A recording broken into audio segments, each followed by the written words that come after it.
Question दिया था last class में, राइट? True and false. एक बार मैं एक्सप्लेन कर देता हूँ इस क्वेश्चन को, ठीक है?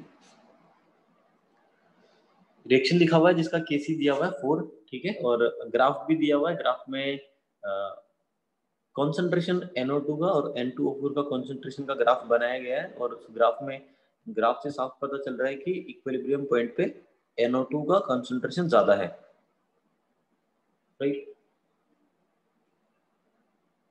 क्लियर है? NO2 का कॉन्सेंट्रेशन ज्यादा है तो वहां से आप वैसे भी केसी जो है वो 1 से ज्यादा ही आ रहा है, तो जस्टिफाई हो रहा है कि क्यों आ रहा है केसी 1 से ज्यादा क्यों आ रहा है, क्योंकि NO2 का कॉन्सेंट्रेशन ज्यादा है।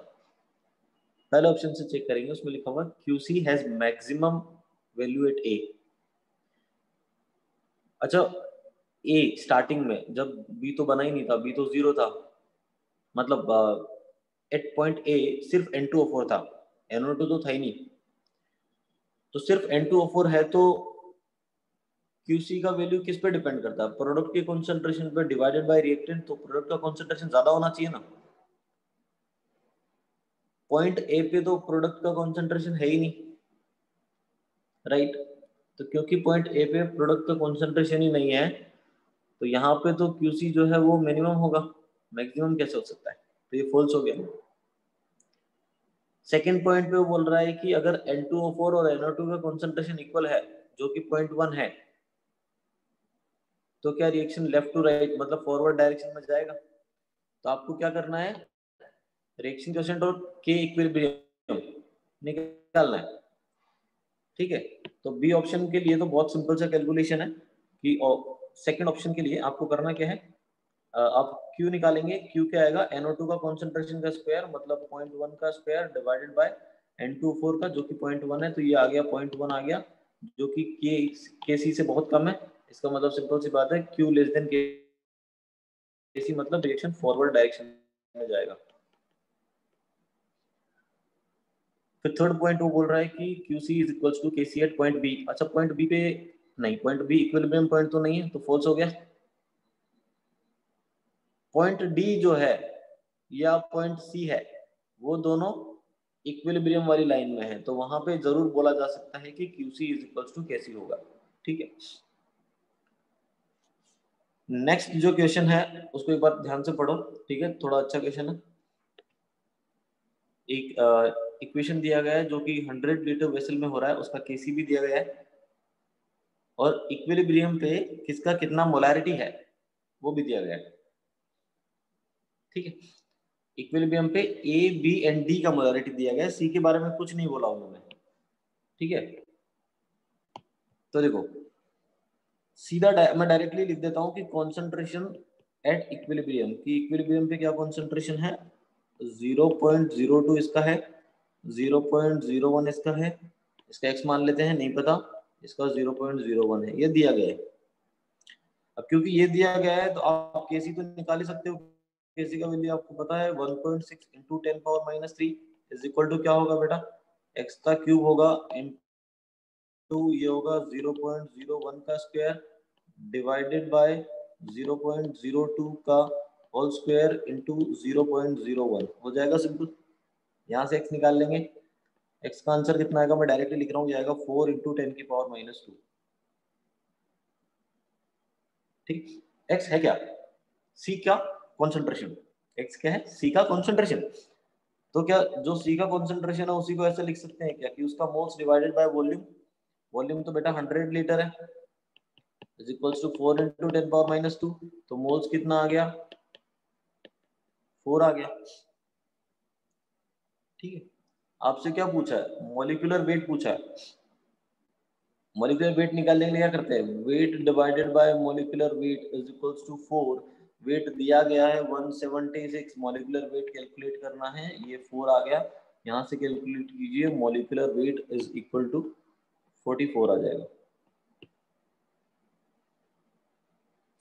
ठीक है? आसान था क्वेश्चन। चलिए उसके बाद आगे चलते हैं सीधा डिग्री ऑफ डिसोसिएशन पे। डिग्री ऑफ डिसोसिएशन को अल्फा से रिप्रेजेंट किया जाता है। इसका मतलब होता है कि कितने मोल डिसोसिएट हुए डिवाइडेड बाय इनिशियल मोल्स, ठीक है? जैसे मान लीजिए कि एक रिएक्टेंट था जिसके 5 मोल्स थे, 5 में से उसके 2 मोल डिसोसिएट हो गए, तो 2/5 क्या होगा, उसका अल्फा होगा। ठीक है, ध्यान से सुनना, अल्फा जो है वो 0 से 1 के बीच में होता है। अगर अल्फा का परसेंटेज पूछा है तो उसको 100 से मल्टीप्लाई करेंगे।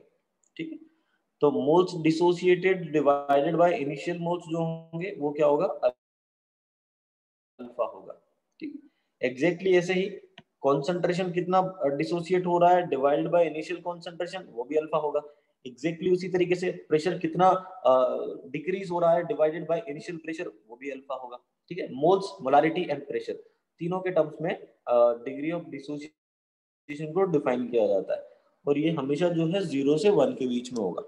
ठीक है ना, एग्जांपल से समझते हैं। केमिकल रिएक्शन लिखा हुआ है, उसमें T इक्वल टू 0 पे ए नॉट मोल्स दिए गए हैं। ठीक है, ये मोल्स है, ए नॉट मोल्स दिए गए हैं कैपिटल ए रिएक्टेंट के। इक्विलिब्रियम पे क्या होगा, इक्विलिब्रियम पे कुछ मोल डिसोसिएट हो जाएंगे।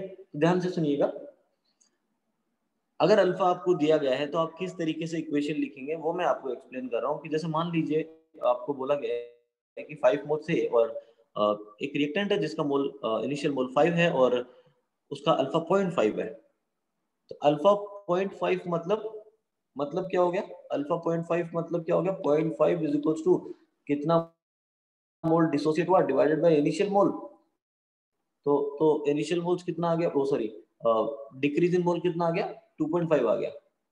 अल्फा 0.5 मतलब 50%, 100 से मल्टीप्लाई करके इमेजिन कीजिए, अल्फा 0.5 मतलब 50%, मतलब 50% डिसोसिएट हो रहा है। तो अगर ए 5 में से 50% डिसोसिएट हो गया तो कितना डिसोसिएट हो गया, 2.5, मतलब 5 इंटू 5, 5 माइनस 5 इंटू 0.5, या फिर बोल सकते हैं 5 माइनस 5 का 50%। बात तो सेम ही। तो एग्जैक्टली ऐसे ही आप इक्वेशन लिखा जाएगा कि अगर ए नॉट इनिशियल मोल्स हैं तो ए नॉट माइनस ए नॉट का अल्फा इतना बच जाएगा, जो बी है कैपिटल बी, वो 1 मोल से कितना बनता है, 1 मोल ऑफ ए से बी बाई ए मोल बनेगा, 1 मोल ऑफ ए से बी बाई ए मोल बनेगा। अगर alpha naught into sorry A naught into alpha mole dissociate हो रही तो कितना बनेगा, B by A into A naught alpha, और ये कितना बनेगा, C by A into A naught alpha. ठीक है, सिंपल मोल कॉन्सेप्ट लग रहा है यहाँ पे, कोई रॉकेट साइंस नहीं है। ठीक है, चलिए उसके बाद एक और इक्वेशन पे चलते हैं, एक बार देखते हैं यहाँ से कुछ कंक्लूड करने वाला हूं मैं। आपने देखा स्टार्टिंग में ए नोट मोल से, ठीक है, और इक्विलिब्रियम पे ए नोट माइनस अल्फा ए नोट मोल बच गए ए के, और बी के इतने बन गए और सी के इतने बन गए।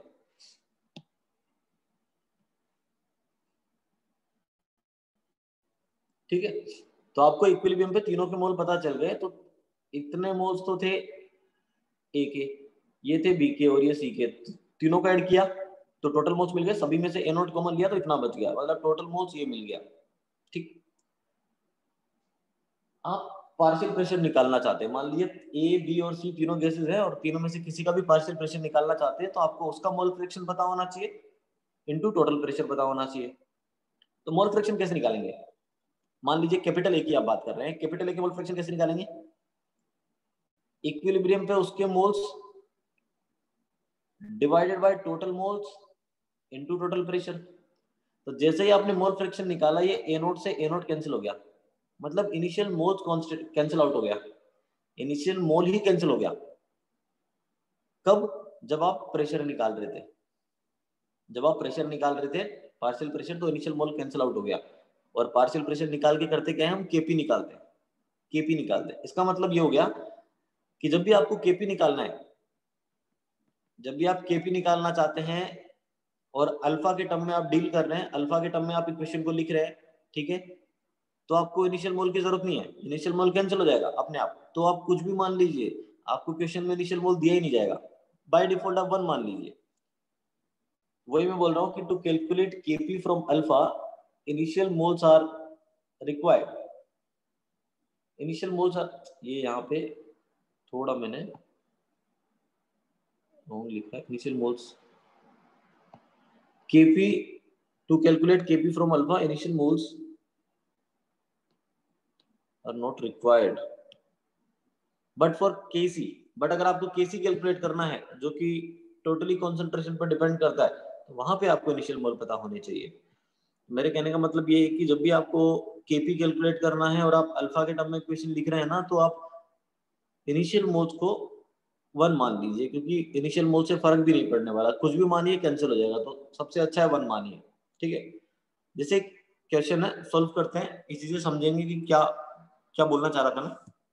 ठीक है, यहाँ से थोड़ा अंडरस्टैंडिंग अच्छा होगा, ध्यान से सुनना इसको। ठीक है, अगर वो नहीं समझ में आया ऊपर क्या लिखा था, तो इसको ध्यान से सुनना, समझ में आ जाएगा।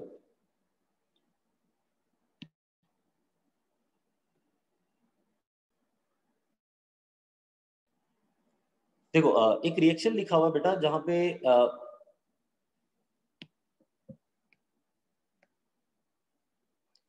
Calculate volume percentage at equilibrium. बहुत ही अच्छा सवाल है। यहाँ पे तीनों केसेस है, वॉल्यूम परसेंटेज पूछा है। आप जानते हैं किसी भी गैस का वॉल्यूम परसेंटेज निकालना है तो सिर्फ उसका मोल परसेंटेज निकाल लो सर, काम हो जाएगा। क्योंकि जितना मोल परसेंटेज होगा उतना ही वॉल्यूम परसेंटेज होगा। अगर मोल्स का जो रेशियो होता है वही तो वॉल्यूम का रेशियो होता है ना यार, क्योंकि मोल्स पता करने के बाद सिर्फ 22.4 से मल्टीप्लाई करके वॉल्यूम आ जाता है। तो जो मोल्स का रेशियो है दो गैसेस के लिए, वही उसका वॉल्यूम का भी रेशियो होगा।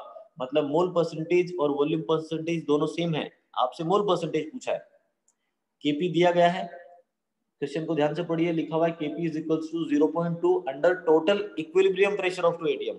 मतलब 2 एटीएम प्रेशर क्या है, इक्विलिब्रियम का टोटल प्रेशर है। तो चलिए मान लीजिए टी इक्वल टू 0 पे इसका 1 मोल लिया।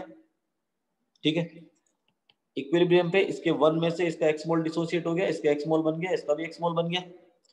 टोटल मोल्स कितने हो गए, टोटल मोल हो गए 1 माइनस एक्स, तो पीसीएल5 के, एक्स हो गया पीसीएल3 का, और एक्स हो गया सीएल2 का। तो टोटल मोल्स कितना हो गया, 1 प्लस एक्स हो गया। ठीक है, ये तो मोल्स हो गए। अगर प्रेशर निकालना है इक्विलिब्रियम पे तो कैसे निकालेंगे, सभी का मोल फ्रैक्शन निकालो और टोटल प्रेशर से मल्टीप्लाई करो। तो पीसीएल5 का मोल फ्रैक्शन क्या होगा, 1 minus X divided bye total मोल 1 plus x into total pressure क्या है 2 एटीएम दिया, 2 से मल्टीप्लाई करो। पीसीएल3 में x divided by 1 plus X into 2, और यहाँ पे भी x divided by 1 plus X into 2। Simple.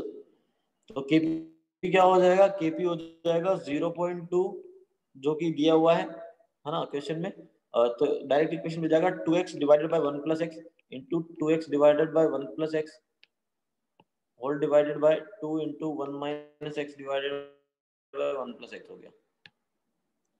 ठीक है, तो यहाँ से जो इक्वेशन बनेगा बेटा वो बनेगा 0.2 is equals to 4x square divided by 2 1 minus X square बनेगा। डायरेक्टली मैं लिख रहा हूँ, एक्स का वैल्यू यहाँ से 1/√11 आएगा। सॉल्व नहीं कर सकते आप, इससे आगे यहीं तक रहने दीजिए। जो क्वेश्चन पूछा है आप न्यूमेरिकल पे नहीं जाएंगे, न्यूमेरिकल वैल्यूज पे नहीं जाएंगे, आप लॉजिक समझिए कि क्या बोल रहा हूँ। क्योंकि आपसे वॉल्यूम परसेंटेज पूछा था बेटा, तो वही एक्चुअली में मोल परसेंटेज होता है। और अगर आपको मोल परसेंटेज निकालना है सभी का, तो मैं किसी एक का बता देता हूँ। पीसीएल5 का मोल परसेंटेज निकालना है तो पीसीएल5 के मोल कितने थे, देखो क्वेश्चन में 1 माइनस एक्स थे सर। तो 1 माइनस एक्स मतलब 1/√11 डिवाइडेड बाय टोटल मोल्स जो कि 1 थे। सॉरी, मोल परसेंटेज निकालना है ना आपको। तो मोल परसेंटेज निकालने के लिए आपको क्या करना है, मोल परसेंटेज ऑफ पीसीएल5 कैलकुलेट करने के लिए आपको पीसीएल5 का मोल डिवाइडेड बाय क्या करना है, टोटल मोल्स करना है ना। तो टोटल मोल्स कितना है बेटा, 1 प्लस एक्स है।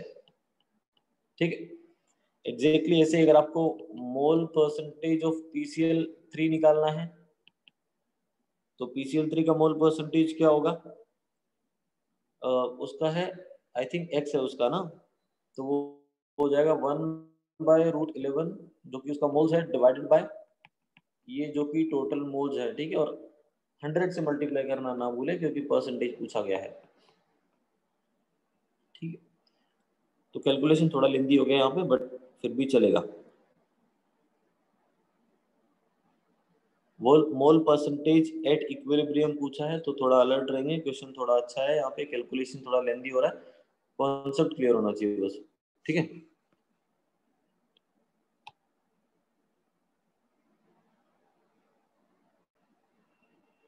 नहीं जरूरी नहीं है डिसोसिएशन में कि एक ही रिएक्टेंट हो, एक से ज्यादा भी हो सकते हैं।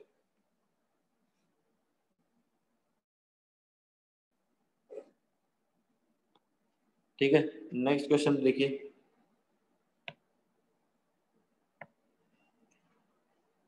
क्वेश्चन लिखा हुआ है, इनिशियल प्रेशर जो है दिया गया है, प्रेशर एट इक्विलिब्रियम पूछा है और केसी दिया गया है।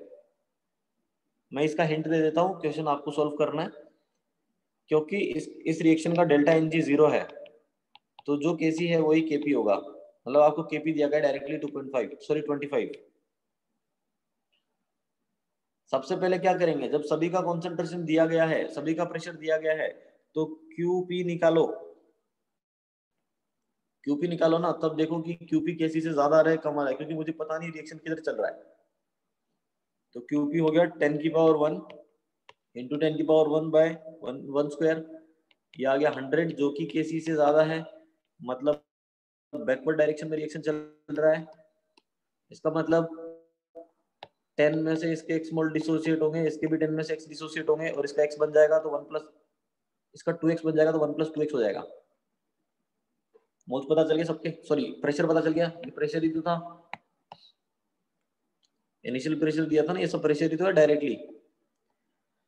तो केपी के में रख दो, केपी के एक्सप्रेशन में रख दो इसको, 10 माइनस एक्स का whole square divided by 1 plus 2x का होल स्क्वायर, और वो होगा 25 के इक्वल। यहाँ से x निकाल लो, x मिल गया तो पीए पीबी भी मिल जाएगा। x निकालिए, पीए और पीबी आपको मिल जाएगा। ठीक है, ये हो जाएगा आप लोगों से। ठीक है, स्क्रीनशॉट ले सकते हो चाहो तो।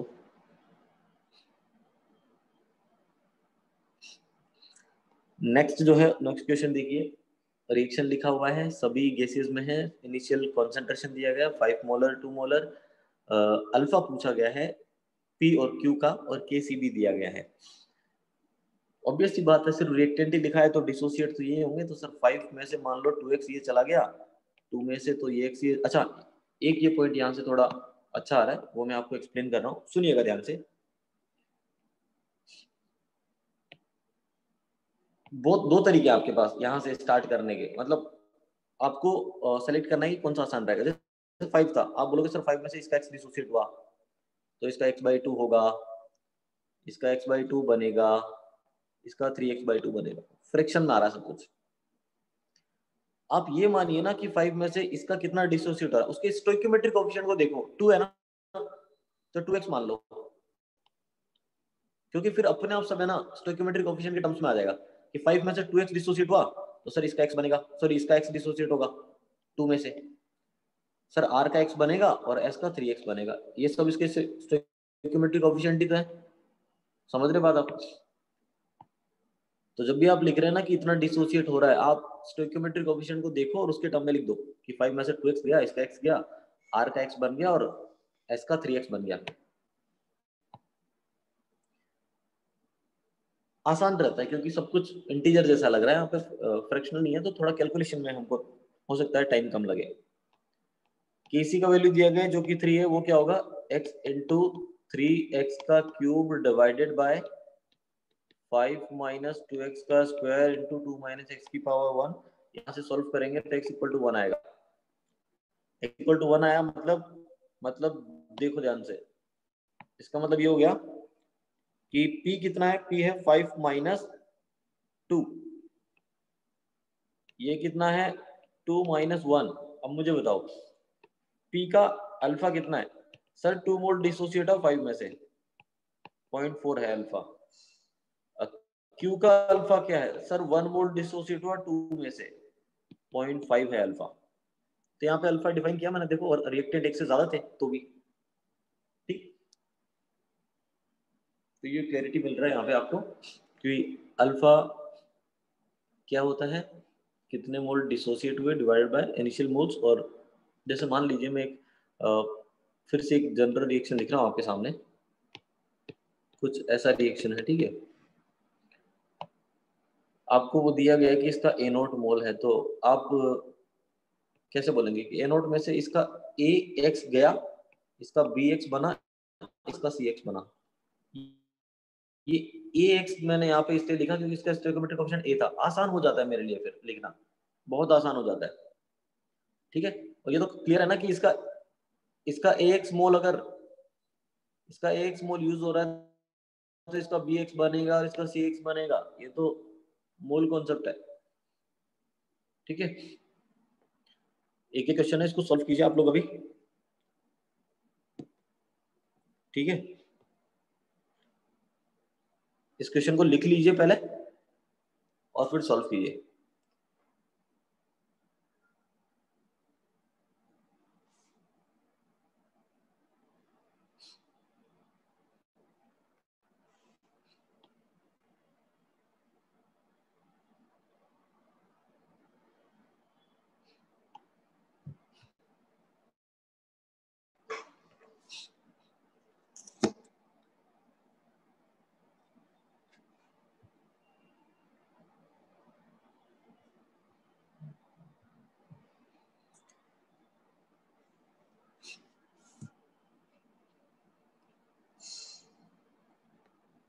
चलिए, तो आप ये मान के चलिए, ये जो क्वेश्चन है आप लोगों के लिए होमवर्क है, ठीक है।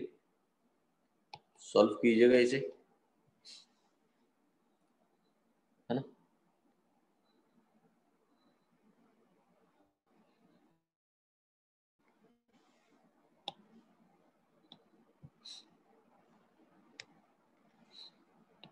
अपना कि सर 2 माइनस एक्स, अगर एक्स का वैल्यू 2 है तो 2 माइनस एक्स तो 0 हो जाएगा, ऐसा कुछ सोचा होगा आप लोगों ने ना।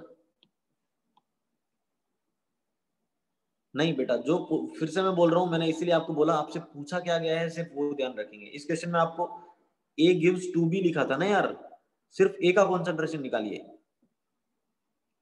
इक्विलिब्रियम पे।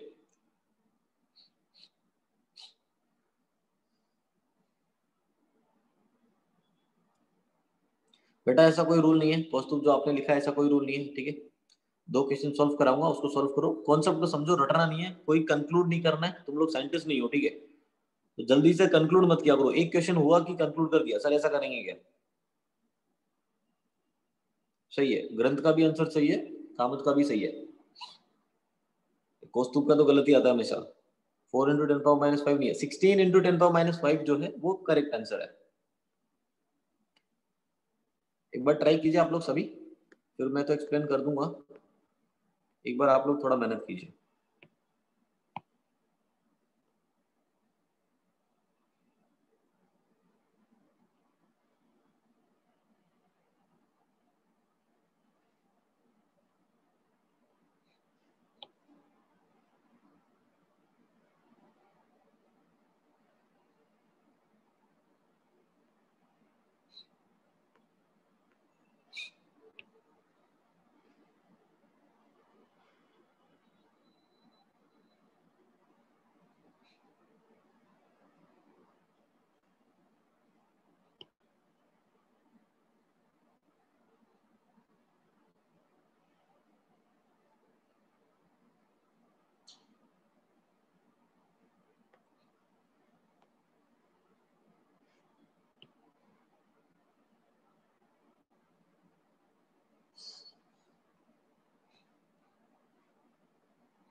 ठीक है,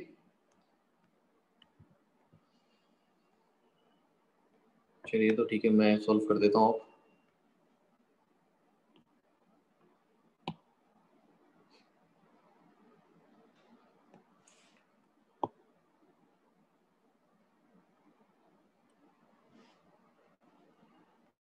देखिए, क्वेश्चन में आपको दिया क्या गया है, इसका कॉन्सेंट्रेशन 2 दिया गया है, 2 में से इसका x डिसोसिएट होगा, इसका 2x बनेगा। आप पहले लिखिए कि जो Kc है जो कि 10⁵ है, बहुत ज्यादा है, वो क्या होगा, B का कॉन्सेंट्रेशन एट इक्विलिब्रियम पे स्क्वायर डिवाइडेड बाय A का कॉन्सेंट्रेशन एट इक्विलिब्रियम, सिंपल। आपको पता चला कि Kc बहुत ज्यादा है ना। Kc बहुत ज्यादा है, मतलब जो 2 माइनस एक्स है 10⁵ है, जो 2 माइनस एक्स है वो नियरली किसके इक्वल होगा, 2 के, क्योंकि रिएक्शन बहुत ज्यादा फॉरवर्ड जा रहा है, फॉरवर्ड बहुत ज्यादा जा रहा है, मतलब डिसोसिएशन नियरली 100% हो रहा है। रिएक्शन बहुत कम फॉरवर्ड जा रहा है, इसका मतलब डिसोसिएशन लगभग 0% हो रहा है। यही तो लॉजिक है दोनों में, और क्या है। तो आपको निकालना क्या था, आपको ए का कॉन्सेंट्रेशन निकालना था, तो जिसको निकालना है उसको एज इट इज रखिए। अब आप लोग माइंड यूज करेंगे कि सर 2 - x नियरली 2 है, नीचे तो 0 हो गया। आप लोग अपना माइंड यूज कर देते बहुत जल्दी ना, वो नहीं करना होता है क्वेश्चन में। अप्रोक्सीमेशन वाले क्वेश्चन में बहुत ही स्पेसिफिक है, आप सभी का कंसंट्रेशन नहीं निकाल सकते। अप्रोक्सीमेशन वाले क्वेश्चन में आप सभी का कंसंट्रेशन नहीं निकाल सकते, आप किसी पर्टिकुलर का ही कंसंट्रेशन निकाल सकते हैं, और किसका निकालना है वो बोला जाएगा। समझ रहे हैं आप बात में क्या बोल रहा हूँ? केसी बहुत ज्यादा है तो 2 - x क्या होगा, नियरली 0 होगा। ठीक है, अच्छा यहाँ पे 2 लिख दिया मैंने, ये 0 होगा। 2 - x नियरली क्या होगा, 0 होगा। ऑलमोस्ट खत्म हो जाएगा ये तो x का वैल्यू नियरली 2 आ गया। ठीक है, x का वैल्यू 2 आ गया तो काम हो गया मेरा। 10⁵ इज इक्वल्स टू b का कंसंट्रेशन जो कि 2x था, तो 2 × 2⁵ हो गया, डिवाइडेड बाय a का कंसंट्रेशन एट इक्विलिब्रियम। तो ये तो बहुत आसान हो गया, a का कंसंट्रेशन एट इक्विलिब्रियम हो गया 16 × 10⁻⁻⁵। और जो जिन्होंने 4 बोला, मुझे मालूम है कि वो लोग ये स्क्वायर करना भूल गए, तो उन लोगों के कॉन्सेप्ट क्लियर नहीं है अभी, ये स्क्वायर करना है कि नहीं करना। तो पहले केपी केसी का एक्सप्रेशन लिखना सीखिए आप लोग, क्वेश्चंस बाद में सॉल्व होंगे। ठीक है, चलिए सुनिए ध्यान से। रिएक्शन में जब डेल्टा एन जी 0 होता है ना, तब अल्फा सिर्फ और सिर्फ केपी पे डिपेंड करता है, और केपी किस पे डिपेंड करता है, टेम्परेचर पे। इसका मतलब अल्फा सिर्फ टेम्परेचर पे डिपेंड करेगा जब डेल्टा एन जी 0 है। तो ये क्वेश्चन की हेल्प से ही समझ में आएंगे। ठीक है, कोई थ्योरी नहीं है, ये क्वेश्चन सॉल्व करते हैं तो उससे कंक्लूड किया गया है। ये क्वेश्चन आगे आएंगे तो बताऊंगा ऐसा क्यों हो रहा है। जब डेल्टा एन जी 0 है तो अल्फा सिर्फ और सिर्फ टेम्परेचर पे डिपेंड करता है, और जब डेल्टा एन जी 0 नहीं है तो अल्फा टेम्परेचर पे तो डिपेंड करेगा ही, वो तो हर बार कर रहा है, बट इनिशियल कॉन्सेंट्रेशन क्या है, मोल्स क्या है, प्रेशर क्या है, उस पर भी डिपेंड करेगा। जब डेल्टा एन जी 0 है तब अल्फा सिर्फ और सिर्फ केप पे डिपेंड करता है। अगर डेल्टा एन जी 0 नहीं है तो जो अल्फा है वो डिपेंड करेगा कि आपने इनिशियल मोल्स कितने लिए हैं। मैं अल्फा की बात कर रहा हूँ, फिर से ध्यान से सुनिएगा, मैं अल्फा की बात कर रहा हूँ। ठीक, चलिए एक क्वेश्चन सॉल्व करते हैं, थोड़ा डिफरेंट है और अच्छा क्वेश्चन है, यहाँ से थोड़ा क्लैरिटी आपको मिलेगा। इस क्वेश्चन में वॉल्यूम दिया गया है। सोचने वाली बात तो ये कि इसमें वॉल्यूम दिया गया है 60 ml of H2, 40 ml of I2, उसको मिक्स किया है एक रिजिड वेसल में। वेसल रिजिड है, इसका मतलब उसका वॉल्यूम पूरे का कांस्टेंट है, और बोला इक्विलिब्रियम पे 28 ml of H2 was formed. ठीक है, पहली बात तो ये कि सभी गैसेस हैं, क्या वॉल्यूम्स के टर्म में सॉल्व कर सकते हैं? बिल्कुल कर सकते हैं, सभी गैसेस है ना, वॉल्यूम के टर्म में सॉल्व करो, क्योंकि volume is directly proportional two moles gases के लिए सिंपली। तो बोल सकते हैं ना, ये तो मोल कॉन्सेप्ट में पढ़ा है हमने कि यार ये 60 ml था सर, ये 40 ml था, तो 60 में से अगर ये x ml जाता है तो ये 42 में से x ml जाएगा, ये 2x ml बनेगा। और जो HI 2x ml बन रहा है ये दिया गया है 28 ml, क्वेश्चन में दिया गया है। इसका मतलब x का वैल्यू कितना हो गया, 14 हो गया। x का वैल्यू 14 हो गया, मतलब सर ये तो 28 हो गया और ये तो 46 हो गया। सही है। तो अगर आपसे अल्फा पूछा जाए H2 का, तो H2 का अल्फा क्या होगा, H2 का अल्फा होगा x/60, मतलब 14/60। अगर आपसे पूछा जाए अल्फा I2 का, तो I2 का अल्फा क्या होगा, x/42, मतलब 14/42। अब प्रॉब्लम आती है Kp पूछा जाए तो क्या करें। पहली बात तो ये कि डेल्टा एन जी 0 होता है तो जो ही Kp है वही Kc होगा, है ना। Kc के एक्सप्रेशन में चाहे Kp के एक्सप्रेशन में, मैंने बताया था आपको, शायद याद होगा कि केसी के एक्सप्रेशन में आप कॉन्सेंट्रेशन लिखते हैं, बहुत मेहनत करते हैं आप, कॉन्सेंट्रेशन लिखते हैं, बट जब डेल्टा एन जी 0 है तब कॉन्सेंट्रेशन लिखने की जरूरत नहीं है, सीधा मोल लिखो, क्योंकि वॉल्यूम कैंसिल हो जाता है, वॉल्यूम अपने आप कैंसिल हो जाता है। तो केसी का एक्सप्रेशन में सीधा मोल रख दो अगर डेल्टा एन जी 0 है तो। ठीक है, समझ में आ रहा है? या फिर मैं बोल दूं कि सीधा वॉल्यूम रख दो, क्योंकि मोल्स से वॉल्यूम निकालने के लिए कांस्टेंट से ही तो मल्टीप्लाई करते हैं ना यार। एक मोल्स आप वहां पे रख रहे हो या चाहे आप वहां पे वॉल्यूम रखो, क्या फर्क पड़ेगा। जैसे मान लो मैं यहाँ पे बोल रहा हूँ कि ये 2 का स्क्वायर मोल्स था, और दोनों सबके मोल्स ऐसे थे, वॉल्यूम रख देते तो क्या होता, 2 इंटू इसको 22.4 का स्क्वायर करना पड़ता, नीचे भी ऑब्वियस सी बात है 2 इंटू 22.4 करना पड़ता, इसको भी 2 इंटू 22.4 करना पड़ता, तो भी 22.4 तो कैंसिल हो ही रहा था। मतलब जब डेल्टा एन जी 0 है तब आप डायरेक्टली वॉल्यूम भी रख देंगे ना, चाहे मोल रख दीजिए चाहे कॉन्सेंट्रेशन रख दीजिए, जैसा ठीक लगे, डायरेक्टली अगर आप वॉल्यूम भी रख देंगे तो आपको केसी मिल जाएगा, आपको केपी मिल जाएगा। तो सीधा आप वॉल्यूम यहाँ पे रख लीजिए, आएगा 28 का स्क्वायर डिवाइडेड बाय 46 इंटू 28। तो ये तो यार बहुत आसान हो गया, 14/23 आ गया, ये तो क्वेश्चन ही बहुत इजी है।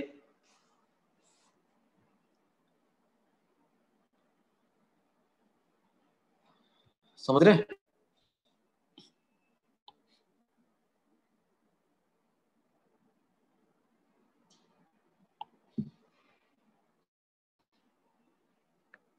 ठीक है, चलिए नेक्स्ट पे चलते हैं। N2O4 gives 2NO2, वहां पे केपी का एक्सप्रेशन दिया गया है आपको, आपसे पूछा है परसेंटेज अल्फा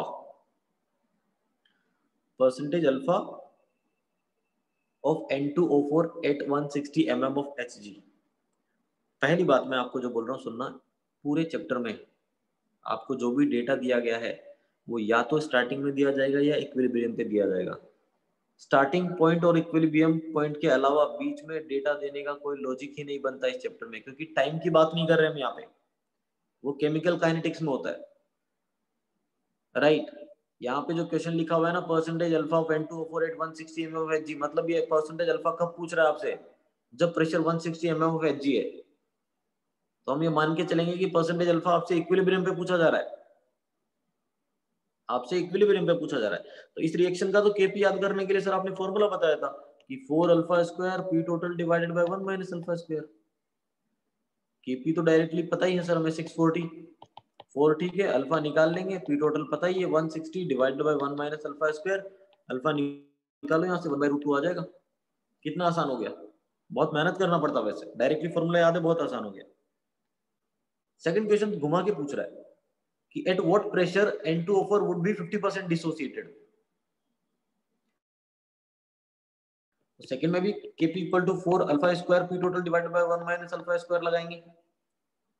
यार Kp तो सेम ही रहेगा ना दोनों कंडीशन में, तो 640 लिख दिया is equals to 4 alpha square पूछा है, टोटल प्रेशर कितना है बोल रहा है वो, अच्छा टोटल प्रेशर निकालना है, अल्फा दिया गया है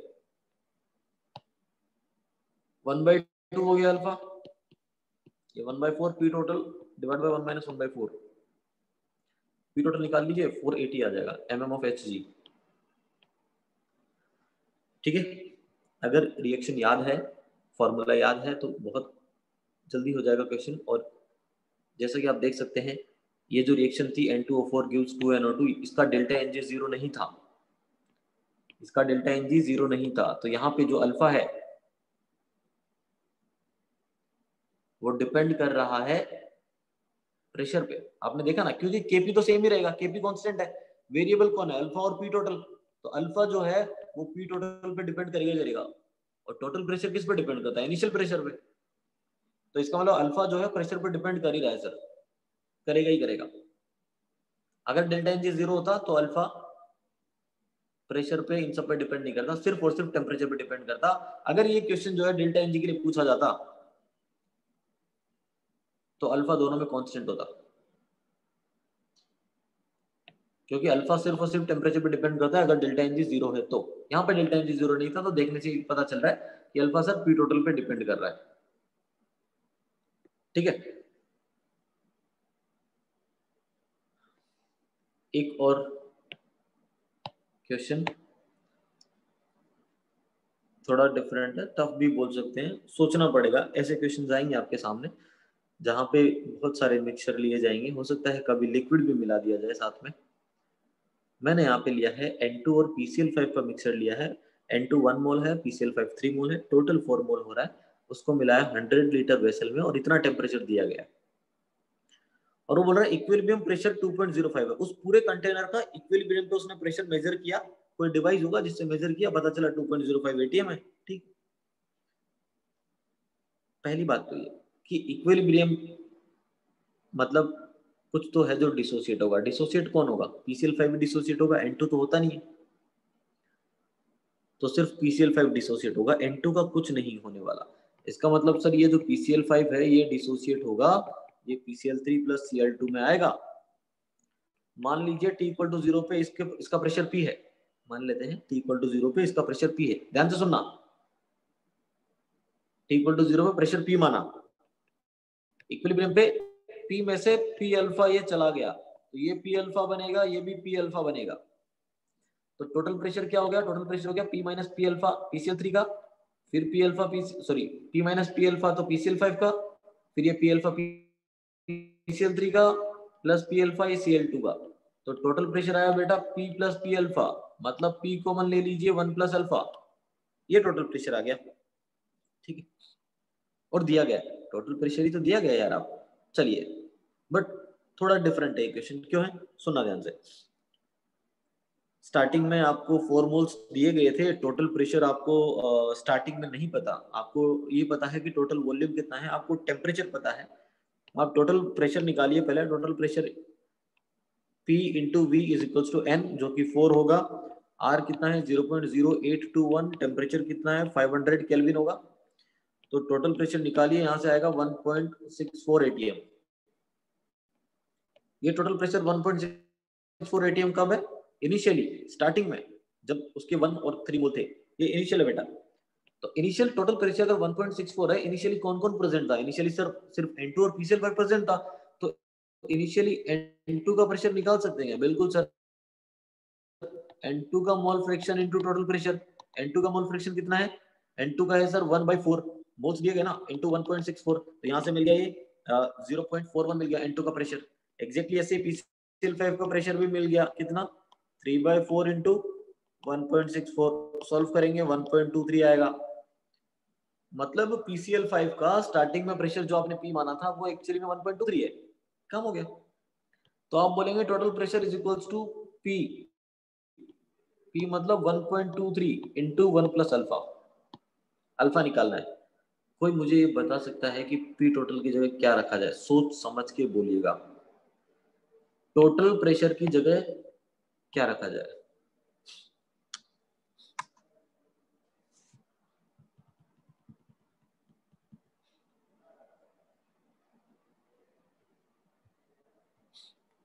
टोटल प्रेशर की जगह क्या रखा जाएगा?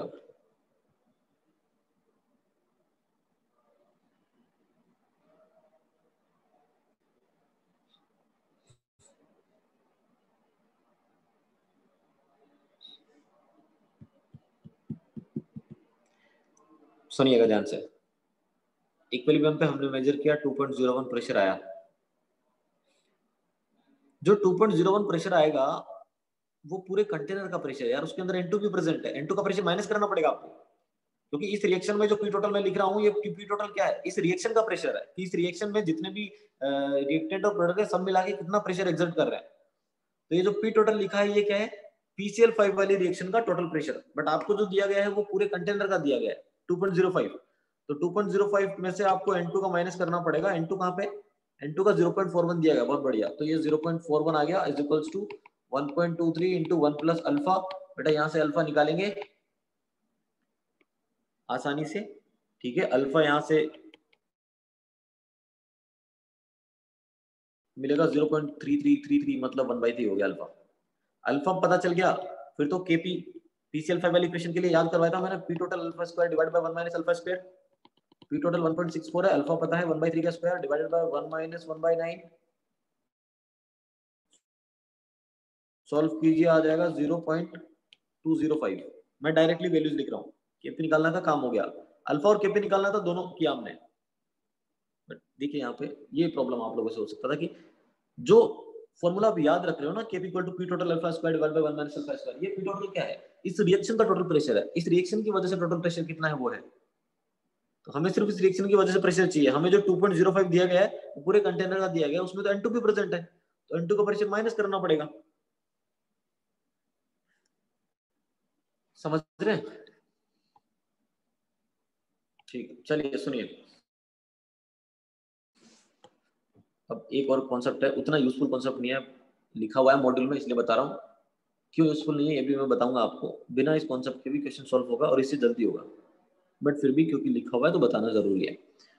Calculation of alpha from vapour density, की वेपर डेंसिटी दिया गया तो अल्फा कैसे निकालेंगे। एक रिएक्शन मान लो यार, अपने हिसाब से जैसा ठीक लगे, मैंने एक रिएक्शन मान ली, A gives B plus C, ठीक है। Starting moles A note, equilibrium पे मैंने देखा कि A नोट में से A नोट अल्फा डिसोसिएट हो गया, इसका A नोट अल्फा बन गया, इसका A नोट अल्फा बन गया, ठीक।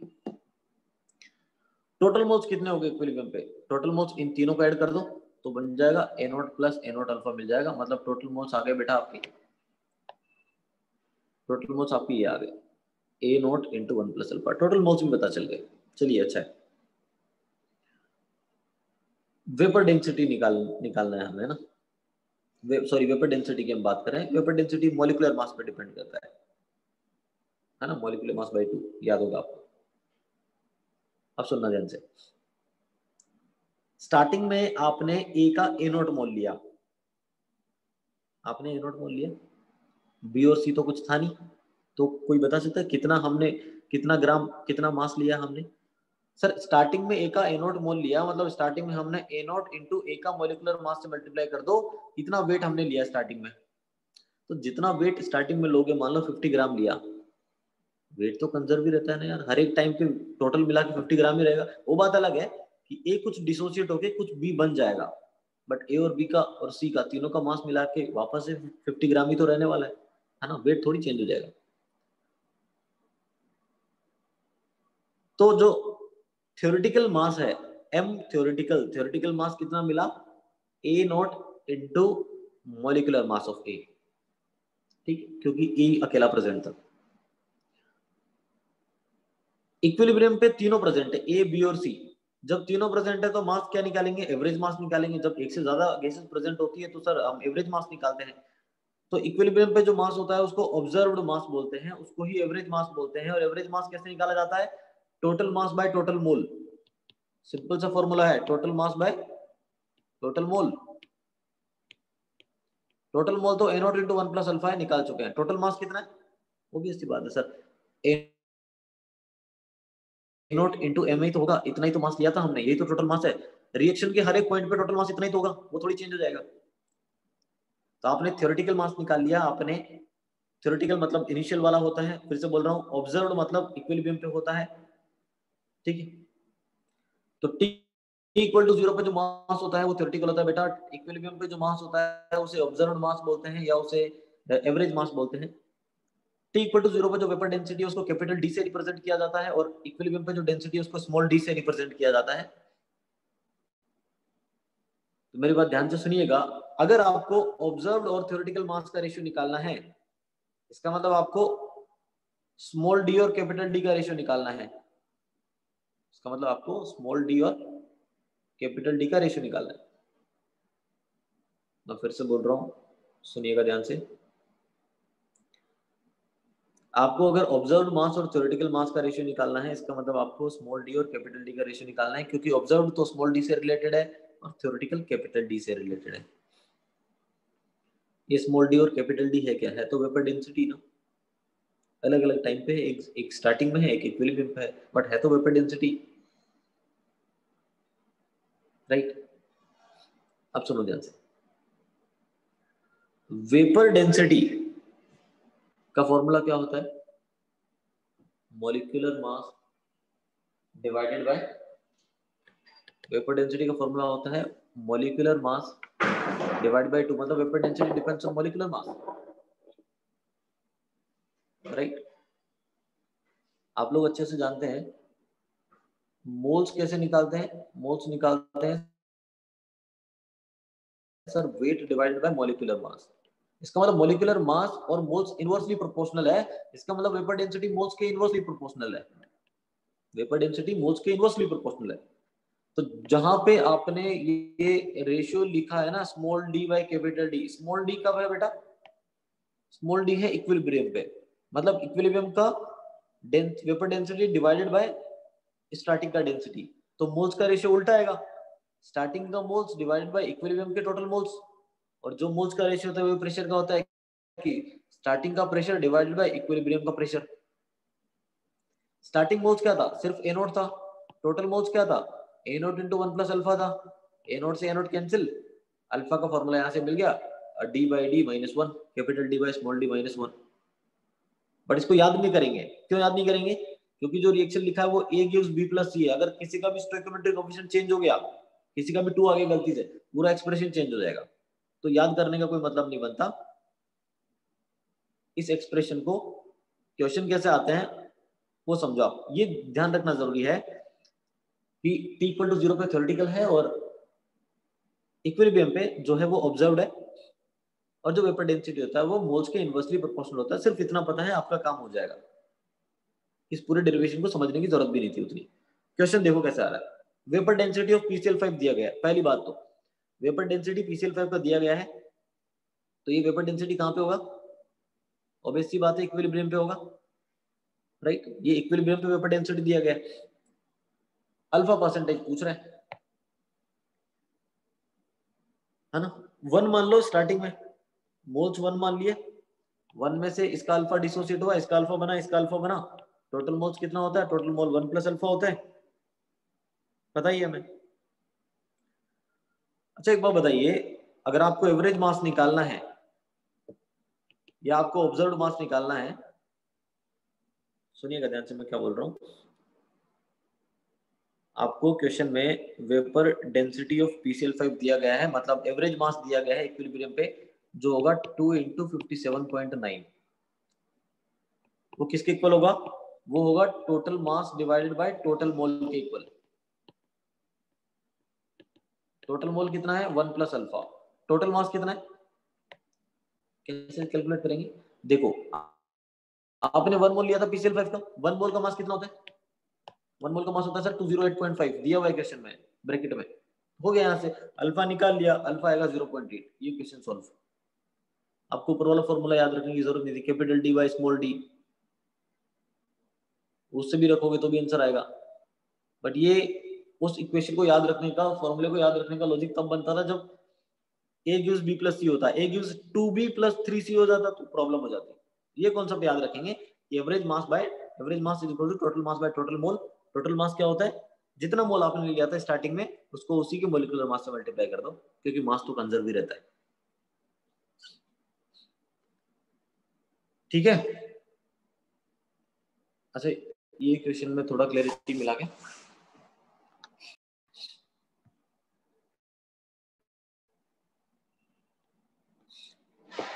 क्वेश्चन है डेंसिटी निकालना है, खुद सोल्व करेंगे आप लोग। चलिए ठीक है, अभी देखो डेंसिटी के ये एक क्वेश्चन है, ये भी आप सोल्व करेंगे। एक क्वेश्चन मैंने सोल्व कर रखा है, ये भी आप देख लेंगे। डेंसिटी के लिए क्या करना है यार, डेंसिटी अगर निकालना होता है ना तो PM/RT फॉर्मूला लगाते हैं, ध्यान रखना, ठीक है। डेंसिटी निकालना है तो PM/RT फॉर्मूला लगाते हैं। मिक्सचर का डेंसिटी पूछा है तो मिक्सचर का मास रखेंगे। मिक्सचर का मोलर मास कैसे निकालेंगे? टोटल मास बाय टोटल मोल, ठीक है। सोल्व कर लोगे आप लोग, मैं आगे चल रहा हूँ सीधा। मैं हेट्रोजीनियस इक्विलिब्रियम की बात कर रहा हूँ। हेट्रोजीनियस इक्विलिब्रियम मतलब जहां पे जो भी रिएक्टेंट और प्रोडक्ट है उनके फिजिकल स्टेट डिफरेंट हो। जैसे अब तक तो कौन सा एग्जांपल चल रहा था? अब तक आपने देखे होंगे, मैंने जो भी एग्जांपल कराया वहां पे सभी गैसीय स्टेट में थे, कोई सॉलिड वाला एग्जांपल लिया नहीं मैंने। जहां भी अल्फा है या हमने केपी या कैसे निकाला, वहां पे मैंने सॉलिड नहीं लिया अभी तक कुछ भी, है ना। जैसे ये क्वेश्चन है कि ए solid gives 2b gas and c gas, और उसका प्रेशर एट इक्विलिब्रियम दिया गया 1.5 atm और केपी पूछा है। तो देखो इस रिएक्शन का केपी पूछा यार, मतलब प्रेशर निकालना है, बहुत आसान है। प्रेशर निकालना है तो हमें सिर्फ गैसेस से मतलब है, सॉलिड से मतलब ही नहीं है।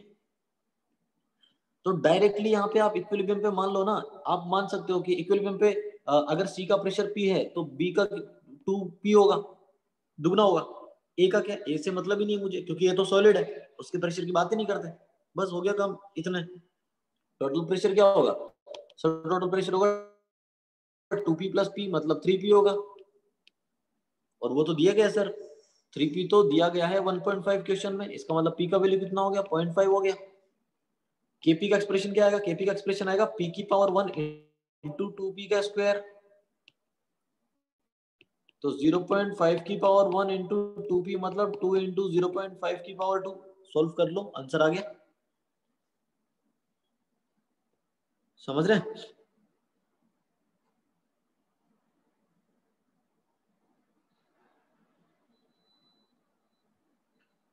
उसके बाद जो नेक्स्ट क्वेश्चन है वो भी देखियो, 1 ग्राम calcium carbonate is taken in इतना लीटर वेसल एट 100 केल्विन। बोल रहा है कि कैल्शियम ऑक्साइड कितना बनेगा बताइए, केपी दिया गया है। अब ये भी यहाँ पे दो तो सॉलिड है, गैसेस सिर्फ एक ही है।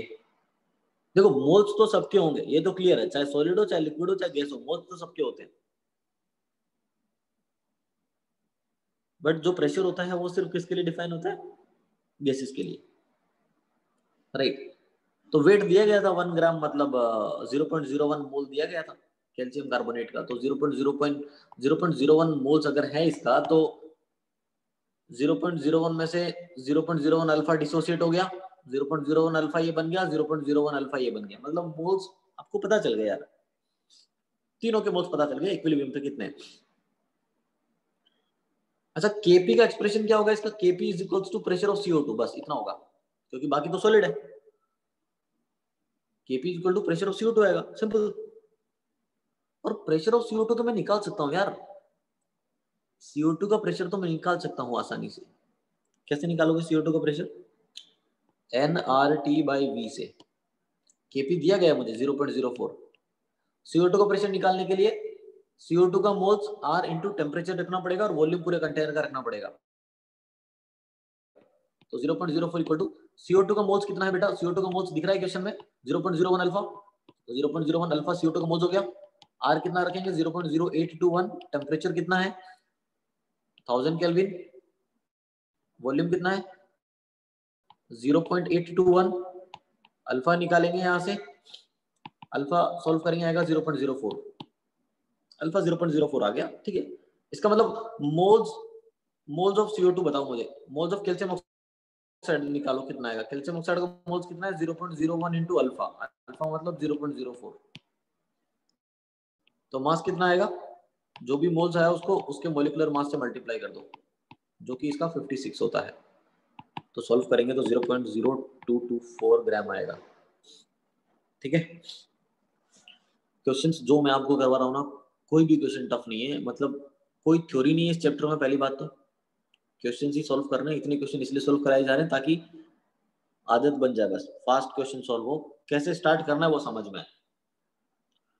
कभी कभी हो सकता है क्वेश्चन में वॉल्यूम दिया गया है, जैसे एक क्वेश्चन सॉल्व किया था हमने, तो देखना है कि डायरेक्टली केपी के एक्सप्रेशन में वॉल्यूम ही रख दिया हमने, क्यों, क्योंकि डेल्टा इंच जीरो था। जब भी डेल्टा इंच जीरो होता है ना, क्वेश्चन आपसे बहुत डिफरेंट तरीके से पूछा जा सकता है, क्योंकि वहां पे आपको केपी केसी केएक्स तीनों इक्वल होते हैं, तो आपको हो सकता है मोल फ्रिक्शन दे दे, वहां पे वेराइटी होती है क्वेश्चंस की जब डेल्टा इंच जीरो होता है।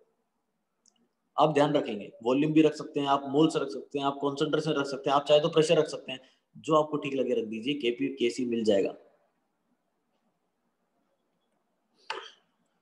ठीक है। नेक्स्ट आता है हाइड्रोस्कोपिक सब्सटेंस।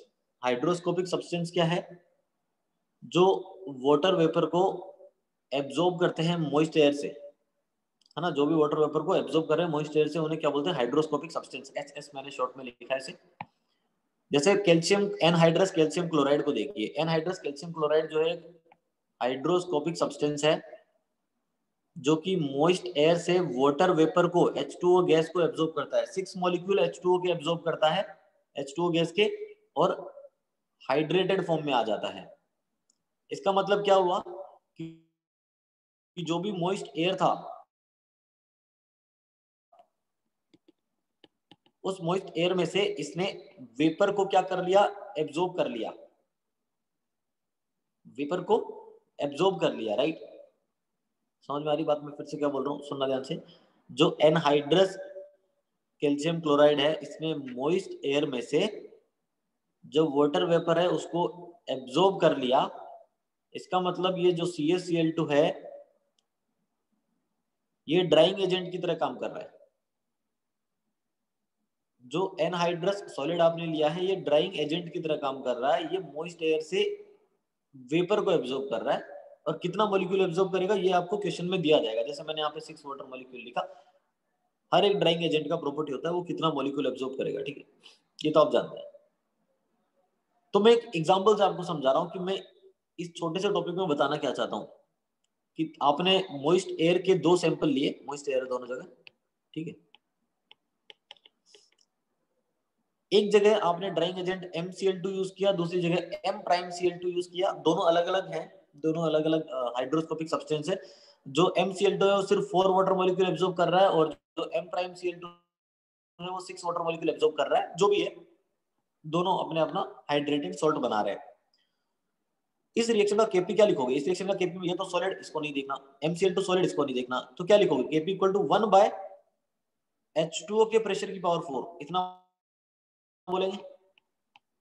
और राइट वाले में केपी क्या बोलोगे? केपी प्राइम 1 बाय H2O का प्रेशर की पावर 6 बोलोगे। सिंपल, मतलब जो केपी का एक्सप्रेशन है वो ऐसा कुछ आएगा। आपसे क्वेश्चन ये पूछा जाएगा दोनों में कि कौन अच्छा ड्राइंग एजेंट है। ड्राइंग एजेंट वो अच्छा है जो ज्यादा वाटर मॉलिक्यूल एब्जॉर्ब कर ले।